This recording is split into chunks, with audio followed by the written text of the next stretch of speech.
Arthropoda याचं meaning काय होतं? पोडा म्हणजे कळलं असेल तुम्हाला पाय, अपेंडिजेस किंवा लोकोमोटरी ऑर्गन आणि अर्थ्रो म्हणजे काय जॉइंटेड. सो याच्यामध्ये जे ऑर्गॅनिझम्स आहेत त्या सगळ्यांकडे जॉइंटेड अपेंडिजेस आपल्याला पाहायला मिळतात. सो ॲज युजुअल पहिलं पॉइंट किंवा पहिला पॉइंट जो असतो आपल्याकडे तर तो हाच असतो की त्या नावाचं डिस्क्रिप्शन लिहायचं असतं. So it's for jointed appendages आणि त्यांना आपण काय म्हणतो अर्थ्रोपोड्स. सो हे तर तुम्हाला लक्षात ठेवावंच लागणार आहे की त्या नावाचं मीनिंग काय आहे आणि तोच तुमचा पहिला पॉइंट असणार आहे. सो याचे कॅरेक्टरिस्टिक्स लक्षात ठेवण्यासाठी तुम्ही बटरफ्लाय किंवा कॉकरोचला इमॅजिन करू शकता. आता एक सुंदर बटरफ्लाय आणि एक कॉकरोच यापैकी काय लक्षात ठेवायचं हे तुमचं तुम्ही ठरवा.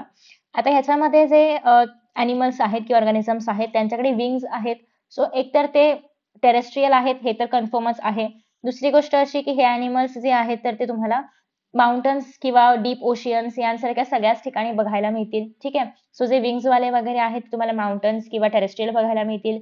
किंवा जे पाण्यात राहणारे पण आहेत तर ते तुम्हाला किडे वगैरे जसे की फॉर एक्झाम्पल या ठिकाणी स्कॉर्पिओन वगैरे आहे. काय म्हणतो त्याला आपण खेकडा आहे. सो ते तुम्हाला पाण्यामध्ये बघायला मिळतं.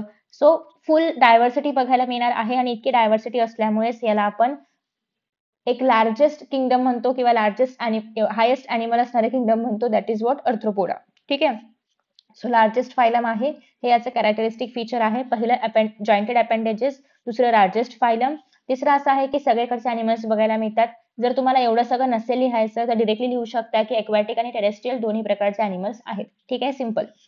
त्याच्यानंतर ॲज यू ऑल नो की प्लॅटीहेल्मिंथस पासून पुढे सगळे ट्रिप्लोब्लास्टिक आहे. सो हे पण ट्रिप्लोब्लास्टिक आहे. अॅनिलिडा पासून पुढे सगळे युसिलोमेट आहे त्याच्यामुळे हे पण युसिलोमेट आहे. आता तुम्ही एखाद्या बटरफ्लायला जर मधून कट केलं इमॅजिनरी लाईनने तर ते दोनच आपल्याला सेम पार्ट्स देणार आहे. सो हे बायलॅटरली सिमेट्रिकल आहे. ठीक आहे. सेगमेंटेड आठवलं तर लिहा, नाही आठवलं तर सोडून द्या. पण हे 3 गोष्टी तर तुम्हाला लक्षात ठेवायच्या आहेतच.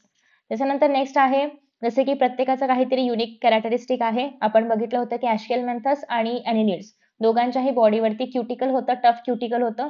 सिमिलरली यांच्या बॉडीच्या वरती कायटेनियस एक्झोस्केलेटन आहे. कायटिन एक आपण असं म्हणूया की मॅक्रोमॉलिक्यूल आहे. त्याच्यापासून त्यांचा एक्झोस्केलेटन म्हणजे बाहेरचे जे स्केलेटन आहे, बाहेरचे जे कव्हरिंग आहे तर ते बनलेलं आहे. ठीक आहे.